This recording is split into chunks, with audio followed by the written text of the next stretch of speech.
year. This is the third year for him. He joined the band at age 12. He's now 22. And it's interesting because this is one of the few bands who still make their own costumes. If you're just joining us, Happy New Year, the 1992 Mummers Parade. I'm Linda Gellinella along with Mike Strug, and we've been joined by Joe Deegan, who's here to give us some expert help.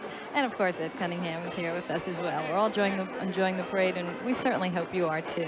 Well, I can tell you a story. While we're waiting for the flag to drop, the president of this club is George Carresco Sr. Senior, that's right, the captain's father. The captain's father, but the captain, who was 12 years old at the time, is the one who dragged his father into this, into mummery and into string bands. He needed a way to get to the string band rehearsals, so he made his father drive him. That happens quite often, Mike. And that's how eventually he ended up president, and his son became the captain, and the whole family's involved in this band.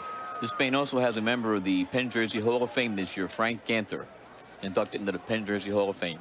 Okay. And there is a Hall of Fame for all of the string band divisions, and we have not mentioned all of the people who are in it, including our own Joe Deegan. What year were you inducted, Joe? I was fortunate enough to be inducted in 1985. It's quite an honor. And you play with the Greater Kensington String Band, by the way. I am with Greater Kensington, have not played since 1988, but I'm still with the band. Okay. And we're waiting now on the Ukrainian American String Band, and their theme is Showboat, and promises to be another exciting performance. Where have they finished in recent years? Do you know, Joe? They had kind of a bad year last year, Mike. They finished 20th prize. So I talked to George Carresco, and he feels pretty confident that they're going to improve on that this year. We look forward to it. They're looking great, all dressed in fuchsia and turquoise tuxedos, gold and silver accents. And they're going to be displaying some old Dixie sounds straight down the Mississippi to New Orleans. There's an apprehension here that I guess we're feeling in the booth as we keep our eye on the man with the flag out in front, because we want to be careful not to talk over the first few notes of their performance, and so we don't want to give you too much information and talk right through the performance. It's kind of like the start of an auto race. We don't want anybody to jump that start. Yeah, it's very high tech. He's on the walkie-talkie now, waiting to get the word to start. Yeah, it didn't start out on walkie-talkies, did it? Not at all. That man with the flag, by the way, is Tom Halley, a former captain of one of the string bands. And obviously, he is waiting for a signal from the judges' stand, a word from the judges' stand that they finished all their gradings for the previous band. The judges have to be ready, as you said. We may not want to miss the first few notes, but the judges sure don't want to. And I suppose while we're waiting, let's keep our eye carefully on Tom Haller, was it? Tom Halley. Halley. But give us an idea, what are they judging these string bands on, Joe? We changed the points for judging last year to 50 points for music and 50 points for presentation. And the music 50 points is split 25 for the playing of the music and 25 for the arranging of the music. In the presentation part, it's split into the performance itself and the costuming. Makes up the presentation points. So those of you sitting at home can kind of judge this for yourself, kind of like you're watching a fight. We got all band members have their families home judging, and all band members are picking their family and their bands to be first prize. It's kind of tough. Okay, then everybody finishes first as far as we're concerned. It's amazing how the way the back pieces of their costumes are picking up the lights here as it's getting dark here on East Penn Square. They're really shining very brightly. Yeah, we were talking earlier about how the sun was helping us as the fancies came through, and now the lights, our own television lights, will start to pick up the sparkles and the foils and everything, and give this quite a surrealistic effect. I see George Carresco pacing nervously over there to the George Sr., fellow with the long hair over there. Here we go.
So there you have it, the Ukrainian-American string band that I mentioned to you. The president of that club is George Koresko, and his son is the captain, George Koresko Jr. And we talked about the fact that it was really the son who got the father involved. He can explain it for himself in this Mummers moment.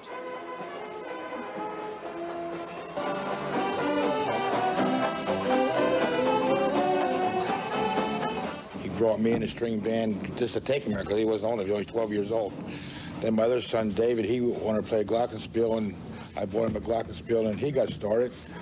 Then my wife didn't want to be left out. She says, well, take me to, I'll help you do things down at the club. I said, okay, I'll bring you. And the next, my brother-in-law's there, my other daughter's there. She's come along, does things for the string band, and that's why I am. I meet them, you meet other people, and you keep on rolling. It's hardly a club, it sounds like your family. Well, we have a lot of family members in our club, an awful lot. We have people that have 4 or 5 people that play an instrument that's in the family.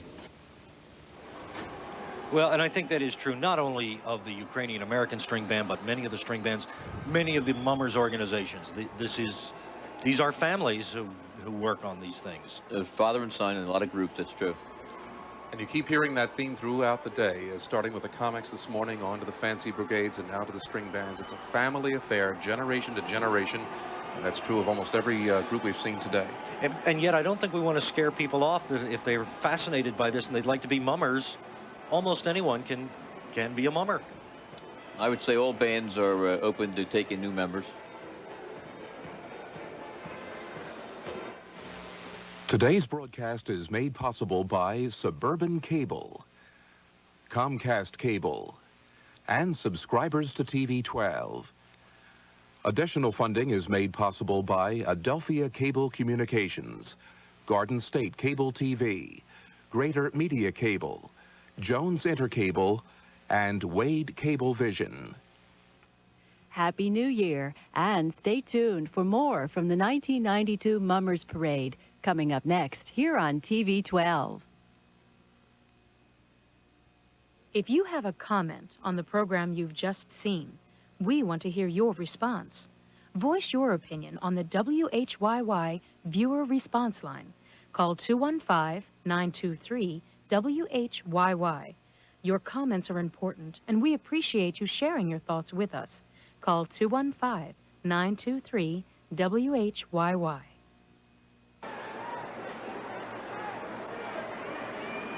I'm Marty Moss-Coane, and George Koresko Jr. is with me. You put on a real classy show for us. Thank you very much. Okay, we're going to have to keep this real short because we're moving on to the next. You did a great job. Thank you. Bye-bye.